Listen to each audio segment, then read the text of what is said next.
Okay, so someone called me on my phone, and unfortunately what that means is it chopped that last example off, so hopefully you are with me. We were here.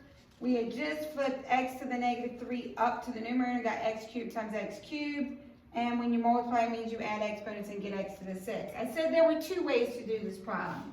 The other way you could have done this problem, since I'm dividing the same base, I can subtract my exponent, so x to the 3 minus -3 still makes x to the 6. I don't care which technique you use the one that you're most comfortable with. So let's move on to example 5.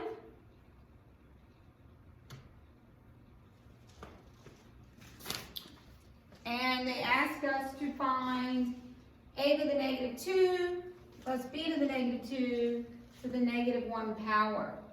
So order of operations, where do we usually begin problems? In the parentheses. So I'm going to start inside the parentheses. I cannot just simply distribute this to each of these because of addition. Come over here. If this were a to the -2 times b to the -2, then I could do power to a power and make it a squared, b squared. Very easy problem. Way easier. Because I put an addition sign in there, I can't do this shortcut little step. I have to actually simplify inside the parentheses first. So how do I make that -2 positive? I move it to the bottom, so 1 over a squared plus. How do I make b to the -2 positive? I move it to the bottom, 1 over b squared to the -1. I need to combine these two fractions. What do I need? I need a common denominator. What's the common denominator? A squared, b squared. What did I do to this denominator to make the common one? I multiplied by b squared, so I multiply the 1 by b squared and get b squared plus. What did I multiply that one by? I multiplied by a squared, so I multiply the 1 by a squared and get a squared. This is to the -1 power.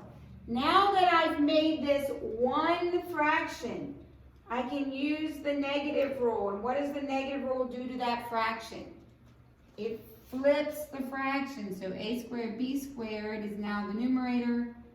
B squared plus a squared is now the denominator.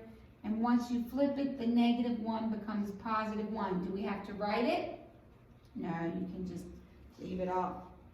So let's move on to example 6. -2n squared divided by -2n squared. The difference is this whole thing is being squared here, only the n is squared, so they're not the exact same. So we need to square this. What happens to -2 when I square it? It becomes +4. What happens to n when I square it? It becomes n squared divided by -2n squared. Now that I've simplified, I can do the division. What's 4 divided by -2? -2. What happens to my n squareds? They cancel and -2 is my answer. What should I do with b? Any ideas? If you thought the word distribute, you are correct. We're going to distribute this. When we distribute, we're multiplying.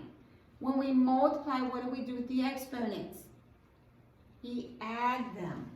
So x to the -3 times x to the 5th, I'm going to add those exponents in and get x to the 2nd. Plus, I distribute. We're multiplying. So x to the -3 times x cubed. We're multiplying, so we add the exponents. What do we get when we add -3 plus 3? We get x to the 0. What is anything to the 0 power? It is 1. X squared plus 1. Good. Finally, last example. All of these exponent rules that we've been doing require the bases to be the same. They all have a base of x or a base of 2. So we could use this rule, 2 to the 5th times 2 to the 2nd, to make 2 to the 7th, because 2 and 2 are the same base. We can add those exponents. But if this were 2 to the 5th times 3 to the 2nd, we couldn't do that. We can't make that something to the 7th because the bases don't match. So we have a problem here. We don't have the same base. So what we have to do is figure out a number that can be a base that will make the 4, the 8, and the 16. What number to a power makes 4, 8, and 16? 2 does. 2 to what power makes 4? 2 squared. 2 to what power makes 8? 2 cubed. 2 to what power makes 16? 2 to the 4th. So I'm going to rewrite each of those using that 2. So 4 becomes 2 squared to the 9th times 8 becomes 2 cubed to the negative 4. And 16 becomes 2 to the 4th cubed. Now that they're the same bases, we can use exponent rules. So power to a power, what do I do with those exponents? Multiply them. 2 times 9 is 18. Power to a power, what do I do with the exponents? Multiply them. So 3 times negative 4 is negative 12. Power to a power, what do I do with those exponents? Multiply them. 4 times 3 is 12. These are the same base, so I'm multiplying, so what can I do with the exponents?